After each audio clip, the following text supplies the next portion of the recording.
Babawiin ng pamahalaan sa pamamagitan ng Civil Aviation Authority of the Philippines o CAAP ang 3 air assets ni dating Ako Bicol Representative Zaldico.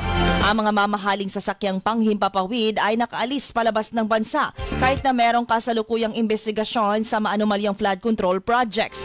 Ayon kay CAAP Director General Raul Del Rosario na nakikipag-ugnayan na sila sa Malaysia at Singapore kung saan doon ipinatago ni Ko ang kanyang air assets. Dagdag pa nito na hinihintay lamang nila ang utos ng Anti-Money Laundering Council para sila ay umalalay at mabawi ang nasabing mga air assets. Samantala, dumarami ang mga gustong magsalita at magbigay ng impormasyon hinggil sa mga maanumalyang proyekto ng DPWH, kabilang ang flood control projects. Sinabi ito ni National Prosecution Service Prosecutor General Attorney Richard Fadulyon. Aniya, may mga nadagdag sa mga nag-apply bilang state witness sa isinasagawang investigasyon. Ang mga gustong magsalita at maging state witness sa investigasyon sa flood control projects controversy ay ang mga kawani at opisyal ng DPWH.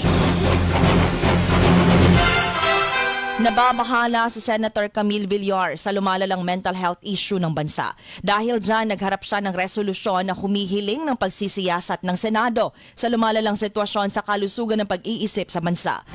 Kanyang binigyang diin ang pangangailangang palakasin ang pagpapatupad ng mga umiiral na batas at gawing mas accessible ang pangangalaga sa mga Pilipinong nangangailangan.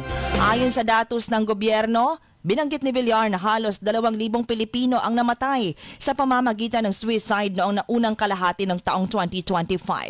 Ngayong 2025, may 3.6 million na ang may mental, neurological at substance use disorders sa bansa.